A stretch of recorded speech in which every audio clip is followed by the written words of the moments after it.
नमस्कार।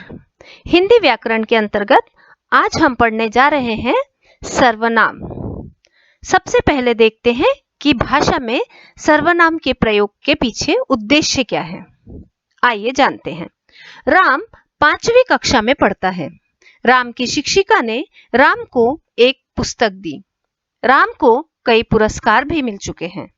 राम अच्छा गाता है। राम को राम के मित्रों के साथ खेलना अच्छा लगता है।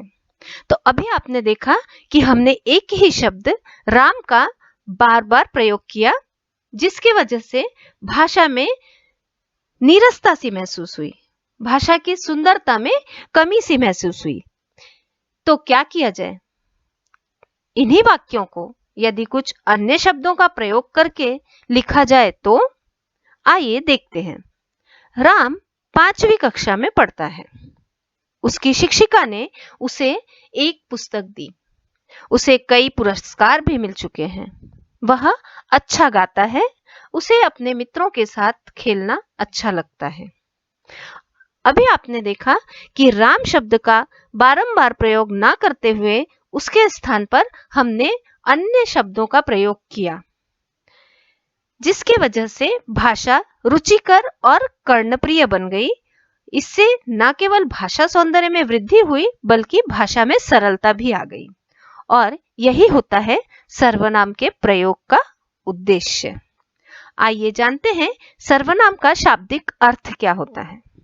सर्वनाम शब्द दो शब्दों से मिलकर बना है, सर्व और नाम, जिसका अर्थ होता है सबका नाम। इस प्रकार सर्वनाम का शाब्दिक अर्थ होता है सबका नाम या सबके लिए नाम। आइए देखते हैं सर्वनाम की परिभाषा क्या होगी। जैसा कि हमने देखा, राम के स्थान पर अन्य शब्दों का प्रयोग किया गया। इन्हीं शब्दों को हम सर्वनाम शब्द कहते हैं। तो सर्वनाम की परिभाषा कुछ इस प्रकार होगी। संज्ञा के स्थान पर प्रयोग किए जाने वाले शब्दों को सर्वनाम कहते हैं। संज्ञा अर्थात प्राणियों, वस्तुओं, स्थानों, भावों और व्यक्तियों के नामों के स्थान पर जिन शब्दों का प्रयोग किया जाता है, उन्हें हम सर्वनाम कहते हैं। सर्वनाम के कुछ शाब्दिक उदाहरण इस प्रकार हैं। मैं, मेरा, मैंने, मुझे, अपने, उससे, आपसे, तुमसे, यहाँ, वहां, कौन, कहां, किसने, स्वयं आदि।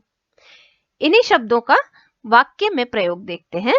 मैं पढ़ा रही हूं, यहां मैं। वे खेल रहे हैं, वे। बाहर कौन है, कौन।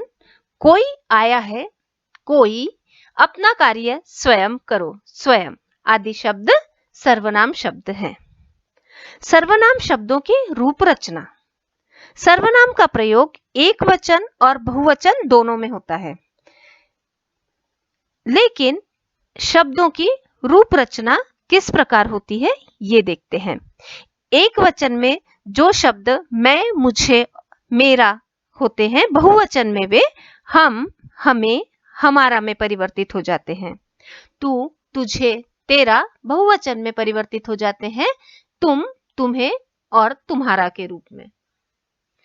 एक वचन शब्द वह, उसने, उससे बहुवचन में हो जाएंगे वे, उन्होंने, उनसे।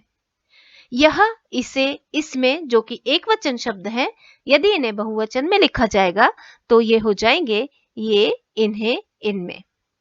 कोई, किसने, किसे, ये एक वचन शब्द, एक वचनी शब्द बहुवचन में जब हम लिखते हैं तो इनका परिवर्तन हो जाता है कोई, किन्होंने, किन्हें आदि में।